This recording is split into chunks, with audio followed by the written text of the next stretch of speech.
There is a stage of awakening that Carl Jung discovered late in his career that he barely spoke about publicly.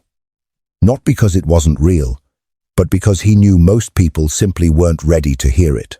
He called it the Sophia Stage, named after the ancient Greek concept of divine wisdom. And what he found was that people who reached this stage became so psychologically transformed that everyone around them assumed something had gone wrong.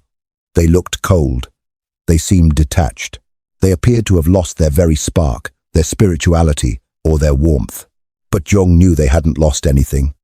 They had gained everything. Before we dive into this hidden territory, I want to welcome you.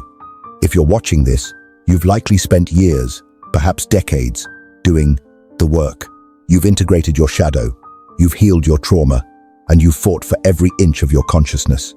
I'd love to know where in the world you are watching from today. Let us know in the comments. It's a reminder that even in the loneliness of rarity, you are not alone.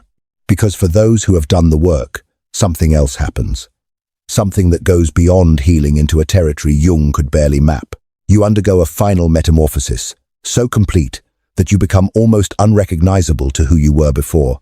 If you feel like you've reached a dead end, if you feel broken because you can no longer perform the hope or the social niceties you once did, Jung would tell you that you haven't broken at all. You've reached psychological completion.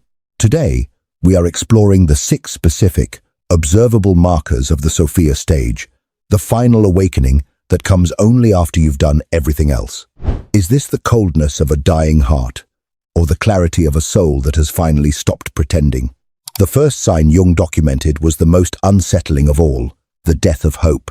When we speak of the death of hope, we aren't talking about pessimism or the heavy fog of depression.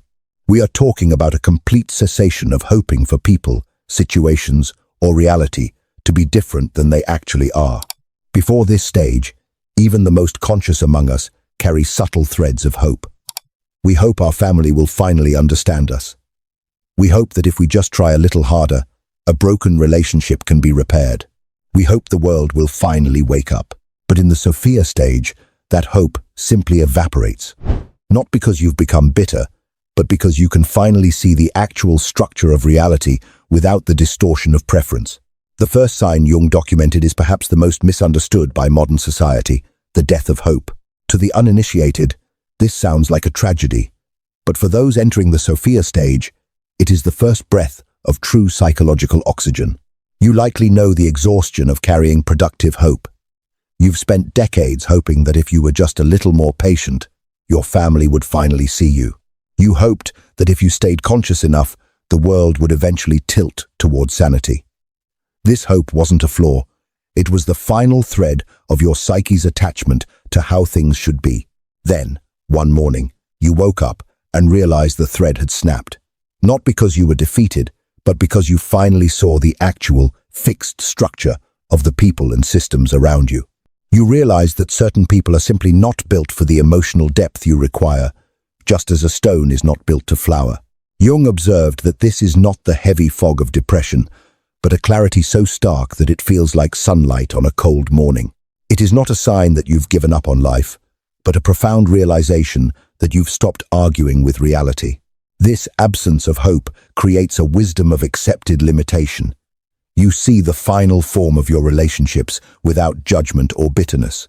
There is a strange, quiet grief in this seeing, but it is immediately followed by an immense surge of energy. Why? Because you are no longer pouring your life force into a void that can never be filled. You are no longer waiting for a version of the future that was never going to arrive. Once this hope dies, it never returns. You become a person who can no longer be sold a fantasy. And while this makes you immune to the false promises of the world, it also makes you something else, something that terrifies those who still need you to stay in the game of maybe. It makes you radically selective. Because when you stop hoping people will change, you are forced to deal with exactly who they are right now. And for many of your oldest connections, that reality is no longer enough to justify your presence. Once hope for the impossible dies, you are left with the undeniable weight of what actually is. This clarity naturally leads to the second marker of the Sophia Stage, radical selectivity. You may find that your social circle is no longer a circle at all, but a few scattered points of genuine light or perhaps, for a time, a complete and total void. In the past, you maintained connections through the exhausting machinery of relationship maintenance. You stayed out of family obligation, social convention, or a lingering compassion for someone's unhealed trauma. You edited your thoughts to be palatable and shrank your spirit to fit into rooms that were never designed for your expansion. But in the Sophia stage, you develop what Jung called the wisdom of energetic truth. You can no longer ignore the physical and psychic drain of a shallow connection. The cost of pretending has simply become too high to pay. To those you leave behind, this shift looks like coldness or sudden elitism. They see your withdrawal as an act of hostility, but Jung recognized that this is not isolation born from fear or trauma, but a conscious choice based on a standard of relationship that most people simply cannot meet. This is not a retreat into a shell, but the loneliness of rarity, the quiet preference of being alone and whole over being connected and fragmented. You now require a level of seeing and being seen that makes ordinary conversation feel like white noise. You seek the rare few who generate more energy than they consume, who hold space for your full humanity without needing you to be different. Because you've lost the capacity to maintain connection out of guilt, you begin to end relationships quietly, cleanly, and completely. This standard is so high that you may spend a long season in solitude.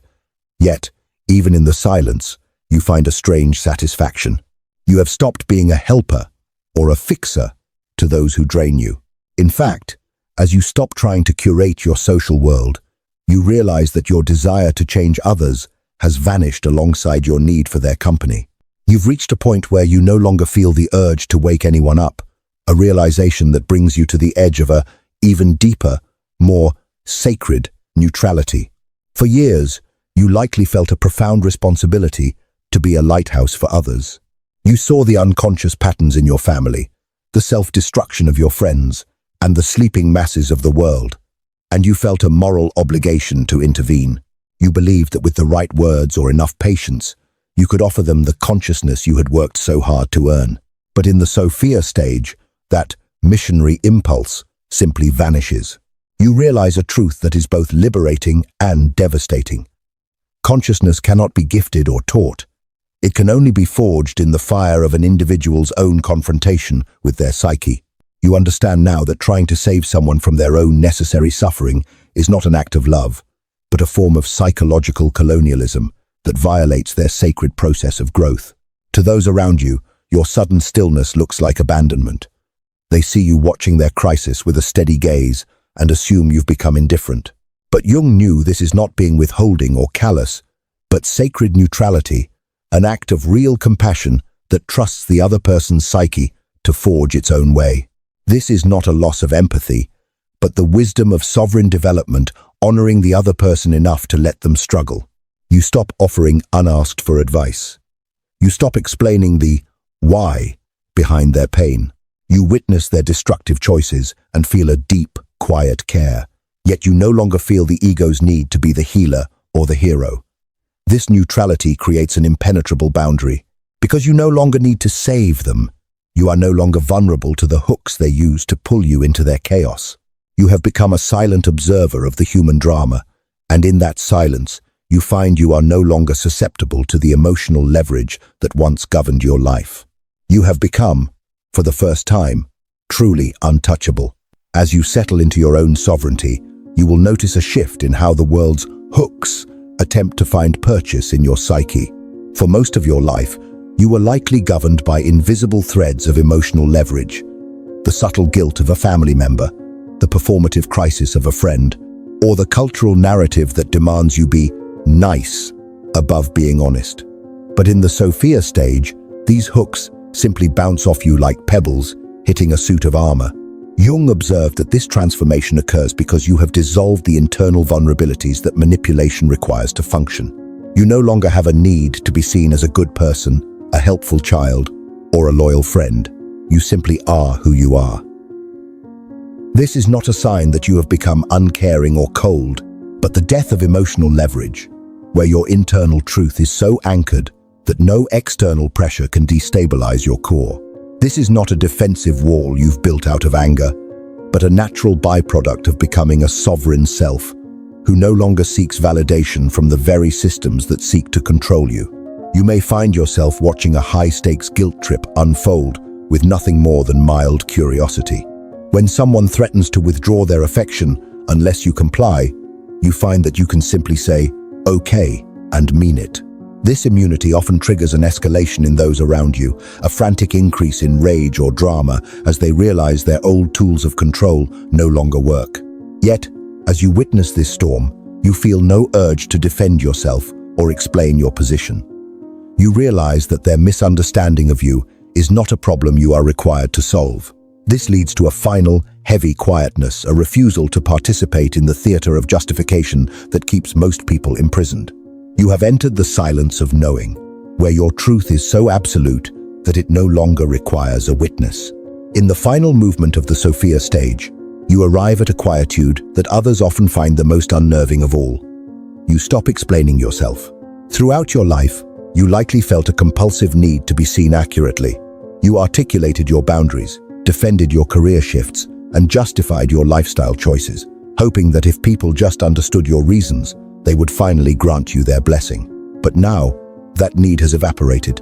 You have realized that those who are determined to misunderstand you will find a way to weaponize even the most sincere explanation. You no longer feel the urge to perform transparency for people who haven't earned a seat at the table of your internal world. Jung called this the wisdom of self-sufficiency. You know your own motivations so deeply that external validation has become a currency you no longer use.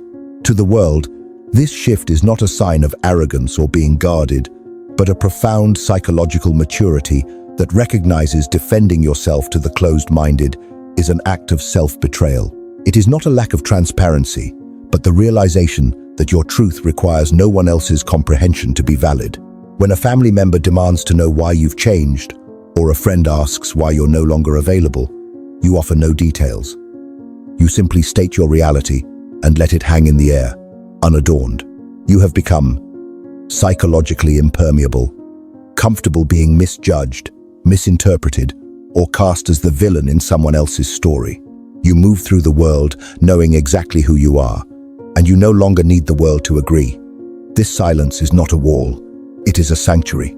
However, this absolute independence brings you to a final, startling threshold, a realization about the very nature of your existence that changes how you view every human being you have ever known.